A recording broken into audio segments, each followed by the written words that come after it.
নিষিদ্ধকরণ দিয়ে শান্তি শৃঙ্খলা প্রতিষ্ঠা সম্ভব নয় বলছেন হারুনুর রশিদ। গরু বাঁচাতে গিয়ে বিদ্যুৎস্পৃষ্টে মা ছেলের মৃত্যু। জানাবো বিএনপির সঙ্গে দূরত্ব কমছে না জামায়াতের, সভা সমাবেশে পরস্পরের বিরুদ্ধে বক্তৃতা। এবং সর্বশেষ জানাবো বাহরাইনের মন্ত্রীর সঙ্গে বাংলাদেশের রাষ্ট্রদূতের সাক্ষাৎ। শুনছিলেন সংবাদ শিরোনাম, এবারে বিস্তারিত। নিষিদ্ধকরণ দিয়ে শান্তি শৃঙ্খলা প্রতিষ্ঠা সম্ভব নয় বলছেন হারুনুর রশিদ। কোন রাজনৈতিক দল নিষিদ্ধকরণের মধ্য দিয়ে দেশের শান্তি শৃঙ্খলা প্রতিষ্ঠা করা সম্ভব নয় বলে মন্তব্য করেছেন বিএনপি চেয়ারপারসন উপদেষ্টা মণ্ডলীর সদস্য ও চাঁপাইনবাবগঞ্জ সদর আসনের সাবেক সংসদ সদস্য হারুনুর রশিদ। তিনি বলেছেন, জামায়াত ইসলামীকে নিষিদ্ধ করা হয়েছিল, তাতে জামায়াত ইসলামী কি বন্ধ হয়ে গেছে? আমি অনুরোধ করব, বাংলাদেশকে প্রতিহিংসার রাজনীতি থেকে বেরিয়ে আসতে হবে, হানাহানির রাজনীতি থেকে সৌহার্দ্য ও সম্প্রীতির রাজনীতিতে ফিরে আসতে হবে। পুলিশ বাহিনীর উদ্দেশ্যে হারুনুর রশিদ বলেন, আওয়ামী লীগ নিষিদ্ধ হয়েছে বলে আওয়ামী লীগে যাকে তাকে ধরবেন না, যার বিরুদ্ধে সুনির্দিষ্ট অভিযোগ আছে কেবল তাকেই ধরবেন। গরু বাঁচাতে গিয়ে বিদ্যুৎস্পৃষ্টে মা ছেলের মৃত্যু। লালমনিরহাটের কালীগঞ্জ উপজেলার গরু বাঁচাতে গিয়ে বিদ্যুৎস্পৃষ্টে মা ছেলের মৃত্যু হয়েছে। সকালে উপজেলার গোড়ল ইউনিয়নের দুলালির হাড়ি খাওয়া গ্রামে এই দুর্ঘটনা ঘটে। স্থানীয় বাসিন্দারা বলেন, সকালে অটোরিকশার চার্জার বন্ধ করতে গিয়ে দেখেন গরু বিদ্যুতের তারের সঙ্গে জড়িয়ে আছে। পরে গরুটিকে বাঁচাতে গিয়ে জামাল হোসেন বিদ্যুতের তারের সঙ্গে আটকে যান। পরে মা কমলা বেগম ছেলেকে বাঁচাতে গিয়ে ঘটনাস্থলে দুজন মারা যান। কালীগঞ্জ থানার ভারপ্রাপ্ত কর্মকর্তা সেলিম মালিক বিষয়টি নিশ্চিত করেছেন। তিনি বলেন, পরিবারের কোনো অভিযোগ না থাকায় মর্ধ দাফনের অনুমতি দেওয়া হয়েছে। বিএনপির সঙ্গে দূরত্ব কমছে না জামায়াতের, সভা সমাবেশে পরস্পরের বিরুদ্ধে বক্তৃতা। দীর্ঘদিনের রাজনৈতিক মিত্র নির্বাচনের সঙ্গে বাংলাদেশ জাতীয়তাবাদী দল বিএনপি ও জামায়াত ইসলামের মধ্যে দূরত্ব কমছে না, বরং তা আগের চেয়ে বেড়েছে এবং নানা মাধ্যমে প্রকাশ পাচ্ছে। 5ই আগস্টের পর এই প্রবণতা শুরু হলেও সম্প্রতি লন্ডনে বিএনপি চেয়ারপারসন খালেদা জিয়ার সঙ্গে জামায়াতের আমির ডক্টর শফিকুর রহমানের সাক্ষাতের পর সম্পর্ক আর খারাপ হবে না বলে আশা করা হয়েছিল। তবে দলীয় আদর্শ আর কৌশলের রাজনীতি তাদের দূরত্ব আরো বাড়িয়েছে। সাম্প্রতিক সময় দুদলের প্রথম সারির নেতাদের মধ্যে যোগাযোগের ঘাটতিও তৈরি হয়েছে বলে সূত্রগুলো জানিয়েছে। 5ই আগস্টের পর থেকে রাজনীতির মাঠে নানা বিষয়ে দল দুটির মধ্যে স্পষ্ট মতবিরোধ দেখা দেয়। দুই দলের তৃণমূল থেকে শীর্ষ নেতাদের বক্তব্যে তা ফুটে উঠেছে। দুই দলের শীর্ষ নেতাদের মধ্যে মুক্তিযুদ্ধের ভূমিকা, সরকারের সংস্কার প্রস্তাব, নির্বাচনের দিনক্ষণ, আওয়ামী লীগ নিষিদ্ধ, ভারতের সঙ্গে সম্পর্ক, প্রশাসনের বিভিন্ন পর্যায়ে দলীয় লোকের বদলি, পদায়ন, নিয়োগ, দখল, চাঁদাবাজির মতো বিষয় নিয়ে চলছে বাকযুদ্ধ।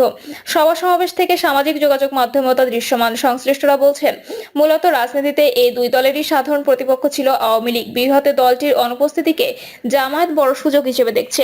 পাশাপাশি অভ্যুত্থানে নেতৃত্ব দেওয়া ছাত্র নেতাদের অনেকের উপর জামায়াত ও শিবিরের প্রভাব তাদের উচ্চাকাঙ্ক্ষী করে তুলছে। এর বাইরে প্রশাসন, শিক্ষা, স্বাস্থ্য এবং ব্যাংক খাতের মতো গুরুত্বপূর্ণ জায়গায় দলটির পরিকল্পিত অবস্থান তাদের সরাসরি বিএনপির সামনে এনে দাঁড় করিয়েছে। বিএনপির একাধিক নেতা মনে করেন, জামায়াত আগামী নির্বাচনে যে কোনো মূল্যে বিরোধী দল হওয়ার পরিকল্পনা মাথায় নিয়ে এগোচ্ছে। কেউ কেউ মনে করছে জামায়াত নিজেদের দ্বিতীয় বড় দল হিসেবে জাহির করার চেষ্টা করছে। এই কারণে দেশের বিভিন্ন এলাকায় জামায়াতকে বিএনপির সঙ্গে সংঘর্ষে জড়াতেও দেখা যাচ্ছে। বিএনপির স্থায়ী কমিটির একজন সদস্য নাম প্রকাশ না করার শর্তে বলেন, জামায়াত দলটি ঐতিহ্যগতভাবে শেষ সময়ে এসে রাজনীতিতে ভুল করে বসে। এবারও তারা সবকিছু গুলিয়ে ফেলছে। তারা এমন একটা ভাব করছে যেন আগামীতে তারাই ক্ষমতায় আসছে। এজন্য তারা সব জায়গায় এক ধরনের খবরদারি করার চেষ্টা করছে। বিএনপিকেও তারা নানা নসিহত করছে। অবশ্য বিএনপির স্থায়ী কমিটির সদস্য সালাউদ্দিন আহমেদ বলেন, জামায়াত ইসলামীর আদর্শ, রাজনীতি ও নির্বাচনী কৌশল আলাদা। তারা কিভাবে নির্বাচন সামনে রেখে বক্তৃতা, বিবৃতি দেবে সেটা তাদের কৌশল। আমরা রাজপথে ফ্যাসিবাদ বিরোধী আন্দোলনে ছিলাম। জাতীয় ঐক্য নষ্ট হয় এমন কিছু আমরা চাই না। যত মতভেদ, রাষ্ট্রপতি মোহাম্মদ শাহাবুদ্দিনের পদত্যাগ চেয়ে বৈষম্য বিরোধী ছাত্রদের উদ্যোগে বিএনপি সায় দেয়নি, কিন্তু জামায়াত ভেতরে ভেতরে তৎপরতা সমর্থন জুগিয়েছে। আওয়ামী লীগে নিষিদ্ধের দাবিতে প্রধান উপদেষ্টার সরকারি বাসভবন যমুনার সামনে আয়োজিত কর্মসূচিতে জামায়াত শুরুতেই লোকবল পার্টির সমর্থন দিয়েছিল। পরে তারা প্রকাশ্যে আসে। বিএনপি আইনি প্রক্রিয়ায় আওয়ামী লীগ নিষিদ্ধের পক্ষে এবং শেষ পর্যন্ত সে অবস্থানে অনড় ছিল। বিএনপি ও এর সহযোগী সংগঠন ছাত্রদল নেতাদের অভিযোগ, সারা দেশে শিক্ষা প্রতিষ্ঠানে ছাত্রদলকে কোণঠাসা করতে চায় ছাত্র শিবির। এ লক্ষ্যে নবগঠিত জাতীয় নাগরিক পার্টির বিভিন্ন কর্মসূচির সমর্থন জুগিয়ে যাচ্ছে তারা। আওয়ামী লীগ নিষিদ্ধে আন্দোলনেও শিবিরের উপস্থিতি ছিল চোখে পড়ার মতো। তবে সেখানে গোলাম আজম সংক্রান্ত স্লোগান এবং জাতীয় সঙ্গীত গাইতে বাধার ঘটনার সমালোচনার মুখে পড়ে ছাত্র শিবির। ছাত্রদলের সাবেক সাধারণ সম্পাদক সাইফ মাহমুদ জুয়েল বলেন, দলটির উগ্রতা এবং দেশের ইতিহাস, মুক্তিযুদ্ধ নিয়ে তাদের যে বয়ান, তাতে নতুন প্রজন্ম তাদের কাছ থেকে দূরে সরে যাচ্ছে। বিএনপির শীর্ষস্থানীয় একজন নেতা বলেন, দেশের বর্তমান পরিস্থিতি থেকে উত্তরণে এই দল বাধা হিসেবে কাজ করছে। বিএনপির বিরুদ্ধে তারা নানা অপপ্রচার, উস্কানিমূলক কথা বলে বিভেদ প্রকাশ করছে। দু দলের নেতাদের মধ্যে স্বাভাবিক যোগাযোগ একেবারে কমে গেছে। মাঝে মধ্যে লন্ডনে বিএনপি চেয়ারপারসন খালেদা জিয়া ও ভারপ্রাপ্ত চেয়ারম্যান তারেক রহমানের সঙ্গে জামায়াতে আমিরের বৈঠকে সম্পর্কের বরফ অনেকটা গলতে শুরু করেছিল, তবে এটা বেশি দিন স্থায়ী হয়নি। তিনি বলেন, বিএনপি নেতাকর্মীরা ধৈর্যের সঙ্গে সবকিছু মোকাবিলা করতে নির্দেশনা দেওয়া হয়েছে। এই শীর্ষ নেতা বলেন, জামায়াত বিএনপির সঙ্গে স্বাভাবিক প্রতিবন্ধকতার বদলে বাঁকা পথে হাঁটার চেষ্টা করছে। তারা একদিকে নির্বাচন বিলম্বিত করার সব রকম চেষ্টা করছে, এজন্য অনেক সময় তারা নানা ছদ্মবরণে মব তৈরিতে যুক্ত হচ্ছে। আবার সব আসনে নিজেদের প্রার্থীও ঠিক করে রেখেছে, কোথাও কোথাও প্রার্থীদের ঘোষণা দিচ্ছে। তিনি বলেন, বিএনপি নেতাকর্মীকে ঘায়েল করতে সামাজিক যোগাযোগ মাধ্যম থেকে শুরু করে গণমাধ্যমকে কৌশলে ব্যবহার করছে তারা। ফলে দলটির সঙ্গে এক ধরনের দূরত্ব তৈরি হচ্ছে।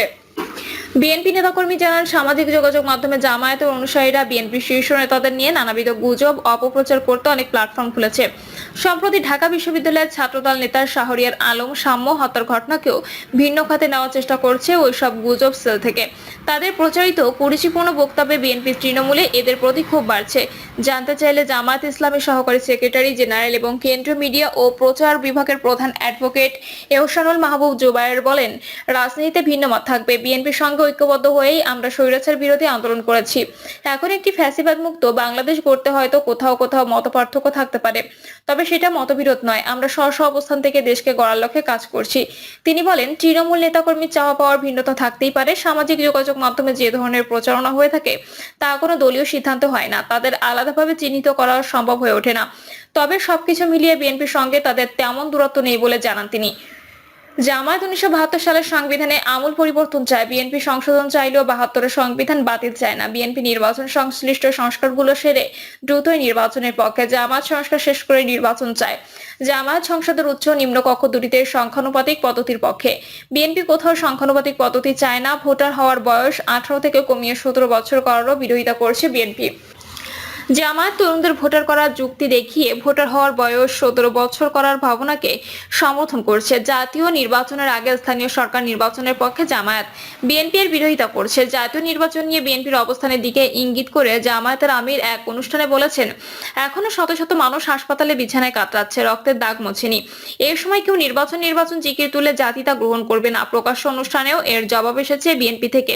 দলের মহাসচিব মির্জা ফখরুল ইসলাম আলমগীর বলেছেন, যাদের সমর্থন নেই, তাদের ভোটে জয়ের সামর্থ্য নেই, তারাই নির্বাচনের বিরুদ্ধে। দুই দলের মধ্যে দূরত্বের ফল কি জানতে চাইলে রাষ্ট্রবিজ্ঞানী অধ্যাপক ডক্টর দিলারা চৌধুরী বলেন, দেশের কোনো রাজনৈতিক দল জনগণের আকাঙ্ক্ষাকে তেমন প্রাধান্য দেয় না, যে কারণে যে যার কৌশল নিয়ে চলছে। ফলে এক ধরনের অনিশ্চয়তায় পড়েছে দেশ।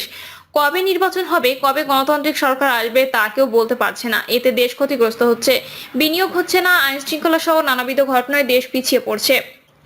এখন দেশে ঐক্যের দরকার সবচেয়ে বেশি। সব দলের ঐক্য ছাড়া সংকট থেকে কিভাবে বের হব?